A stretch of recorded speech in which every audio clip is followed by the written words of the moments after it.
Home transformations are really exciting to see, and I look forward to exploring this one. But first, here's Union Tiles with more unique tiling ideas and trends.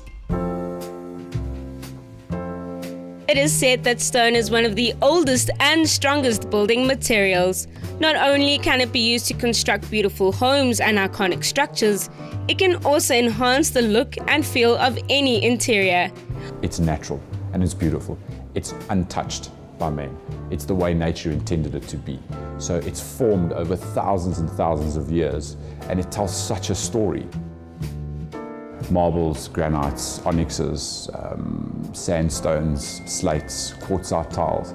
So basically, from a point of view of a material, anything that can be taken naturally out of the ground as created by nature would be what we term a natural stone. They would be able to be used as in a tile format, in a slab format for kitchen countertops, staircases, vanities. The differences between marble and granite are quite vast, actually. Although most people tend to think of them both as natural stones, which obviously they are. Your granite is an indigenous rock or an ingeous rock, which is formed from volcanic material, so from volcanic movement. So it's actually a volcanic rock in essence. And marble is actually a limestone with crystallites in it. If you mess a glass of red wine onto a granite countertop, you don't have to have a heart attack, run to the kitchen, get a cloth, come and wipe it off the counter quickly. Whereas marble, you would need to do that. It's a far more porous material. So in terms of durability, I'd say granite would definitely be the better way to go. But in terms of beauty and allure, marble is definitely the way to go. So if you're the type of person in your home who is extremely clean or has a very hard look towards hygiene, marble would need to be cleaned a lot more often. So in other words, if you're a very big entertainer, I would say generally steer clear of marble, especially if you're going to be putting it into your kitchen. And that's because the material is very porous. So when you think about marble and granite as a material, they're very much like people. No two people are the same, and no two pieces of marble and granite are the same. Quartz it's generally a man-made product, if you want to put it that way. But although it's man-made, it's still termed a natural stone.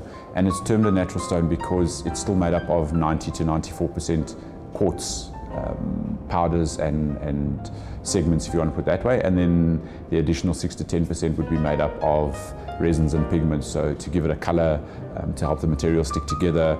So generally your engineered quartzes is a little bit more where your fashion trend is heading. So everybody knows what granite is, everyone's used it in their kitchens, everyone's used it in their bathrooms, and so on and so forth. So the trends are now starting to move more towards engineered stone, and it's moving that way because the material itself is a lot more consistent. So you can have a townhouse complex, for instance, where you would have 15 or 20 or 50 units within a complex, and you wanted those kitchens to look uniform. You would then be able to use an engineered quartz. Onyx is a material all on its own. It is absolutely exquisite, it really is. In terms of a classification and as a natural stone, which it is, you could say it's quite close to a marble, in that it has limestone in it, but the quartzite crystals there's a lot more quartzite crystals in onyx than there is in marble. It's also made up of silica as well. So what happens is onyx generally tends to be a translucent material. So you can backlight an onyx, which creates an absolutely exquisite feature in your home. Because it's a very porous material, I wouldn't say that it would be fantastic to use in a kitchen, but you could use it as, say, a display island, so not somewhere that you're actually going to do food preparation. Onyx itself is actually classified as a semi-precious stone as well. Because it's translucent, you can place a thin strip of LED lighting behind it, and it changes the entire look of the material. We have some onyxes here, for instance, we have one called Famoso Lacio, which is an absolutely beautiful material. And when you look at it, when it's not backlit, it has one particular look and one particular style, and as soon as you backlight it, all of the colors and features and veining actually comes through the material. So it's absolutely exquisite to use. Ask an expert if the stone you're interested in is right for your needs. Knowing the story of your chosen natural stone, as well as how well it can work in a space, can help make an informed decision. when you look at that particular type of tile or that particular slab, and you understand where it comes from and you understand the makeup of the material, it literally tells you a story. You have a big bold line that runs across your material, and it's a granite. You know that this is molten lava that was still moving when the rest of the stone had already formed, so it scars across the stone. And this is the story that natural stone tells you.